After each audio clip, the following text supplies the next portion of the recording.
भगवान कहते हैं सोने से पहले तुम सबको माफ कर दिया करो और तुम्हारे जागने से पहले मैं तुम्हें माफ कर दूंगा। कोई और तुम्हारी मदद नहीं कर सकता, अपनी मदद स्वयं करो। आप ही खुद के सबसे अच्छे मित्र हैं और सबसे बड़े दुश्मन भी। इंसान तब समझदार नहीं होता जब वो बड़ी बड़ी बातें करने लगे, बल्कि समझदार तब होता है जब वो छोटी छोटी बातें समझने लगे। भगवान ऑक्सीजन की तरह हैं जिन्हें आप देख नहीं सकते, लेकिन उनके बिना आप रह भी नहीं सकते। अगर कोई आपको नीचा दिखाना चाहता है तो इसका मतलब है कि आप उससे पहले से ही ऊपर हो। जिंदगी जीने के लिए मिली है, इसलिए लोग क्या सोचेंगे यह सोचने में वक्त बर्बाद मत करो। किसी के बुरे वक्त में उसका हाथ पकड़ो, सहारा दो और उसे हिम्मत दो, क्योंकि बुरा वक्त तो थोड़े समय में चला जाएगा, लेकिन वो आपको दुआ जिंदगी भर देता रहेगा। मनुष्य सुबह से शाम तक काम करने में उतना नहीं थकता जितना चिंता और क्रोध के एक क्षण में थक जाता है।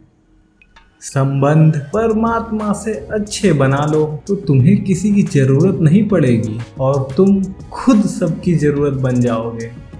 सलाह देने तो हजार आते हैं, लेकिन जब साथ देने की बारी आती है तब केवल भगवान आते हैं।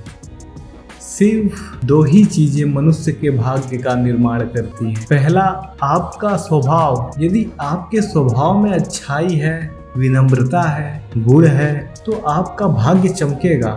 और यदि आपका स्वभाव क्रोधी है, आलसी है, तो आपका भाग्य बिगड़ना अनिवार्य है। इसलिए अपने स्वभाव को मधुर और आकर्षित बनाइए। दूसरा, आपकी वाणी। बोलना तो मनुष्य 2 साल की उम्र से ही सीख जाता है, परंतु कब, कहाँ, कैसे बोलना है उसे यह जिंदगी भर भी समझ में नहीं आता। जिसे उचित जगह पर बोलना आ गया, समझ लो उसे सफल होने से कोई नहीं रोक सकता। जीतने के बाद तो सारी दुनिया गले लगाती है, लेकिन हारने के बाद जो गले लगाता है सिर्फ वही अपना होता है। हर करीबी इंसान को अपना राज मत बताओ, क्योंकि जो आज आपके साथ है वो कल आपके खिलाफ भी हो सकता है। बिना मतलब के आपका कोई इज्जत नहीं करेगा, लेकिन खुद को इतना काबिल बनाओ कि लोग बिना मतलब के भी आपकी इज्जत करें। आप किस समय सही थे इसे कोई याद नहीं रखता, लेकिन आप किस समय गलत थे इसे सब याद रखते हैं। सब दुख दूर होने के बाद ही आपका मन प्रसन्न होगा, ये आपका भ्रम है। मन प्रसन्न रखो, सब दुख दूर हो जाएंगे, ये हकीकत है। किसी भी व्यक्ति की कोई भी बात बुरी लगे तो 2 तरह से सोचो। यदि व्यक्ति महत्वपूर्ण है तो बात भूल जाओ, और यदि बात महत्वपूर्ण है तो व्यक्ति भूल जाओ। रिश्तों का संबंध सिर्फ रक्त से नहीं होता, जो मुसीबत में हाथ थाम ले उससे बड़ा कोई रिश्ता नहीं होता।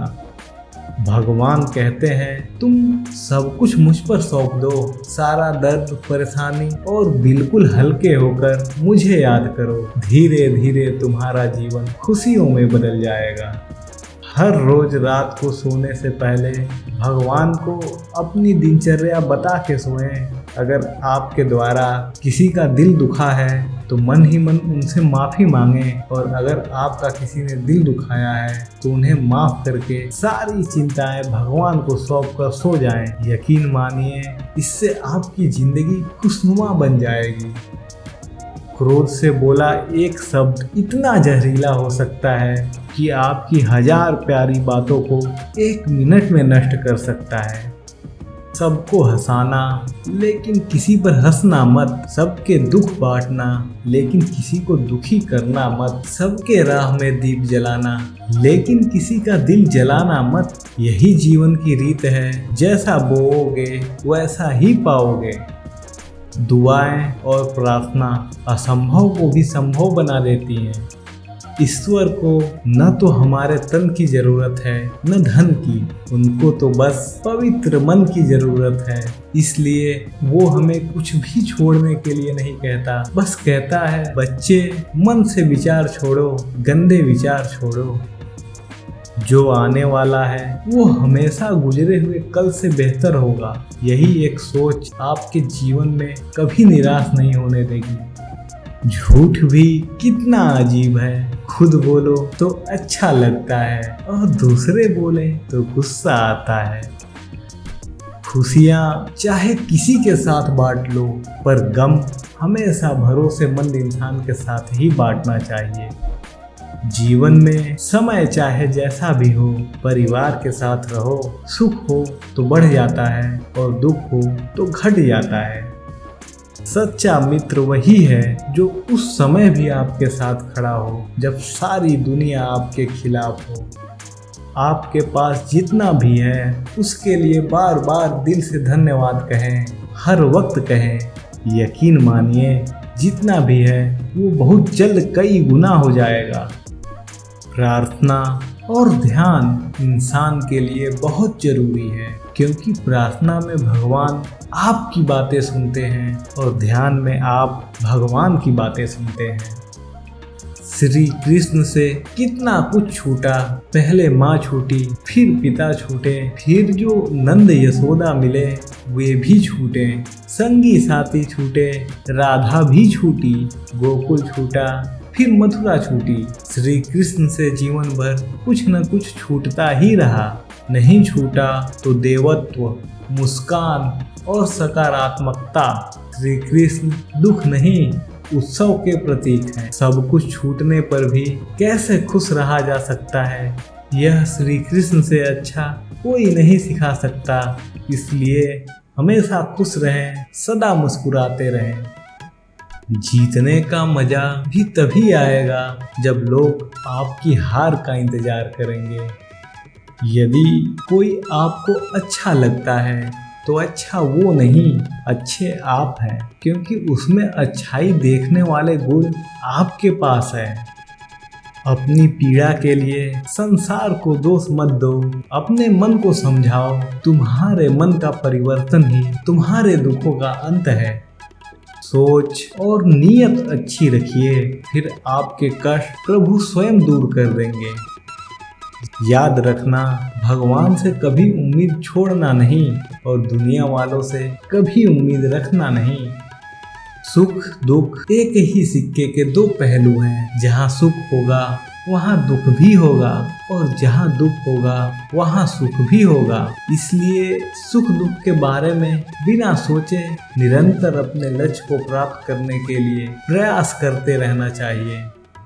एक बात हमेशा याद रखना, किसी के सामने गिड़गिड़ाने से न ही मोहब्बत मिलती है और ना ही इज्जत। इसलिए अपने स्वाभिमान को जिंदा रखो। कोई अगर आपके किस्मत में होगा तो आपके पास वह खुद ही चल कर आएगा। दूसरों को हराने का शौक मत रखो, बस खुद को आगे ले जाने की जिद पालो। कभी हार न मानने की आदत ही एक दिन जीतने की आदत बन जाती है। पिता से बड़ा कोई सलाहकार नहीं, माँ की छाँव से बड़ी कोई दुनिया नहीं, भाई से अच्छा कोई भागीदार नहीं और बहन से अच्छी कोई शुभ चिंतक नहीं। इस मतलबी दुनिया से कोई मतलब ना रखो और मतलब रखना है तो अपने मतलब से मतलब रखो। दुआएं मांगने से किसका भला होता है, मिलता तो वही है जो हमने बोया होता है। तुम नीचे गिरकर देखो, कोई नहीं आएगा उठाने। तुम जरा उड़कर तो देखो, सब आएंगे गिराने। एक बात जीवन में सदैव याद रखना, अगर शराब की दुकान पर बैठकर दूध पियोगे तो तुम्हें शराबी का ही दर्जा दिया जाएगा, और किसी मंदिर में बैठकर पानी भी पियोगे तो तुम्हें एक संत का दर्जा दिया जाएगा। इसलिए आप किसके साथ उठते बैठते हैं यह बहुत मायने रखता है।